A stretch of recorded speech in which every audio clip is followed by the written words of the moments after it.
अधिक भोजन करने वाला कभी प्रसन्न नहीं रह सकता। और बड़ी विचित्र ये जिह्वा है, ऊब गए भगवान। रोज से पाओ, लेकिन रोज नए नए पदार्थ, पेट बढ़ता चला जा रहा है, मांस पेशियां बढ़ती चली जा रही, कब्ज बढ़ती चली जा रही है, और जिह्वा खाते खाते बूढ़ी होने जा रही, फिर भी और खाओ और खाओ। पता नहीं कब तक खाओ खाओ खाओ। पूरे अनंत जन्म व्यतीत होते जा रहे खाते। रोज रोज विचार, नए विचार, आज ऐसा हो तो आज ऐसा हो, आज इसका चिल्ला हो तो आज उसका, मतलब पूरा बैठे बैठे अष्टयाम सेवा का चिंतन नहीं होता।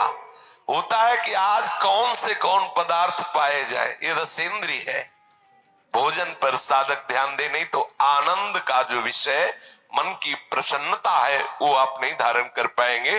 बोले हित परमित भोजी, थोड़ा सरल, स्वाद रहित, स्वास्थ्य वर्धक सतोगुणी भोजन पाया जाए, पर है बहुत कठिन।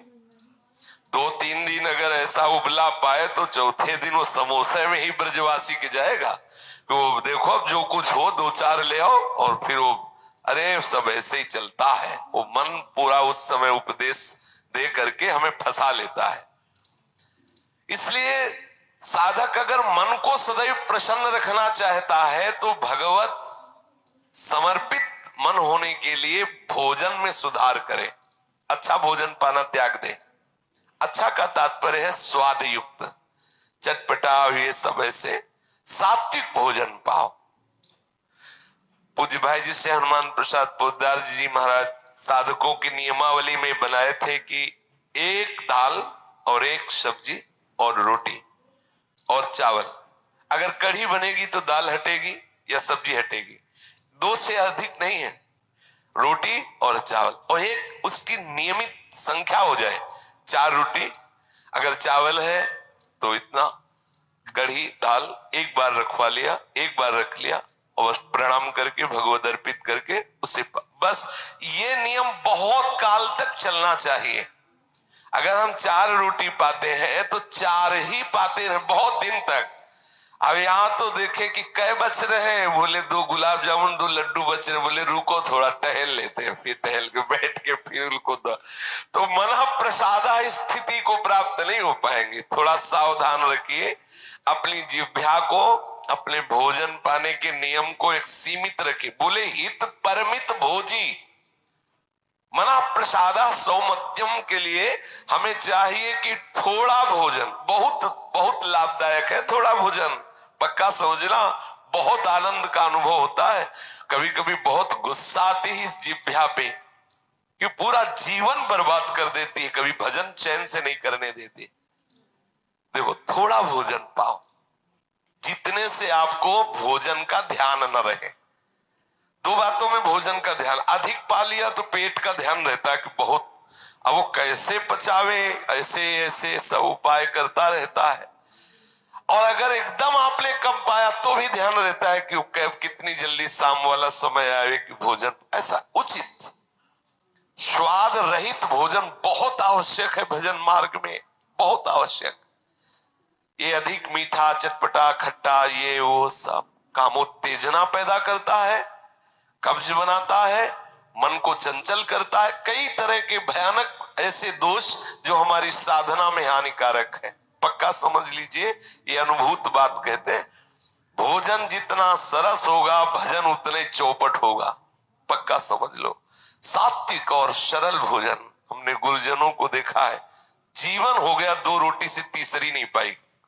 10 वर्ष उनकी सेवा में रह के देखा, 2 रोटी से कभी तीसरी नहीं पाई। जीवन हो गया गुरुदेव को, जीवन हो अपने हाथ से बनाना, और कभी हमने तीसरी रोटी पाते महाराज जी को नहीं देखा। 2 रोटी सब्जी बनाया, भोग लगाया श्री जी को, और तो अगर तीसरी बनी है तो प्रसाद में बटेगी।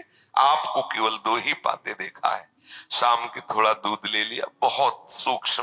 तो आप देखा है रात रात भर बैठे रो रहे हैं श्री जी के, कोई पद चल रहा है या तो नाम में डूबे हुए, जब देखते तो हृदय जलता, कैसी रसमय स्थिति है, मेरा जीवन व्यर्थ जा रहा है, हम कब इस भाव को प्राप्त होंगे।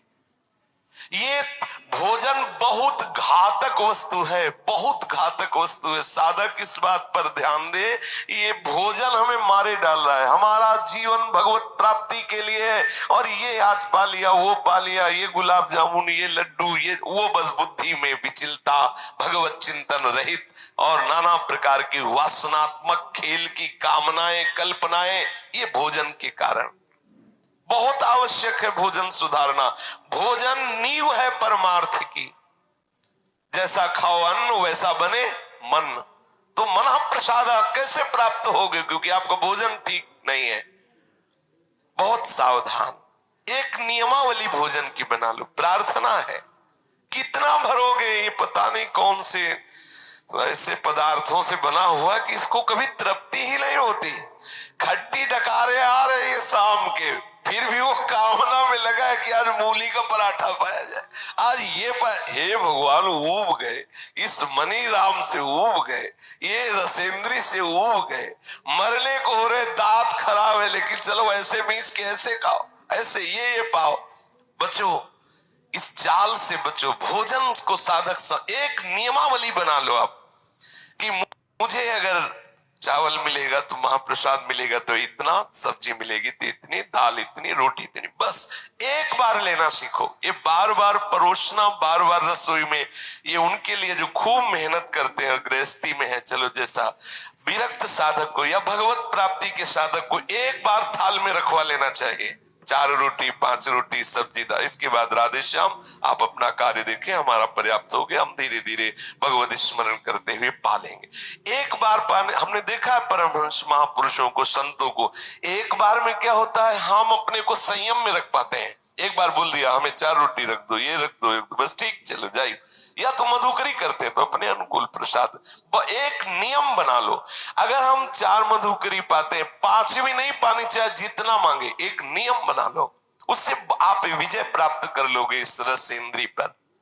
यदि मन को सदैव प्रसन्न रखना है, भगवदाकार रखना है, भगवत चरणारविंद के चिंतन में मगन रखना है, तो हित परमित भोजी, आपका भोजन बहुत ठीक होना चाहिए, नियमित होना चाहिए, परमित होना चाहिए, एक नियमावली के अंतर्गत होना चाहिए। पक्का समझ लो, वो नियमावली कई वर्षों तक बराबर एक जैसी चले। देखो आपकी एक अवस्था आ जाएगी आनंद की, बड़ा आनंद का विषय है। ये भोजन ही हमें परेशान करता है, भोजन ही हमें विषय की तरफ प्रेरित करता है, भोजन ही हमारे हृदय में क्रोधादि वृत्तियों को जागृत करता है, भोजन ही हमारे अंदर नींद आदि बढ़ाता है। बहुत सात्विक और नियमित परमित भोजन हमें मन प्रसादा स्थिति में निश्चित प्रतिष्ठित कर देगा।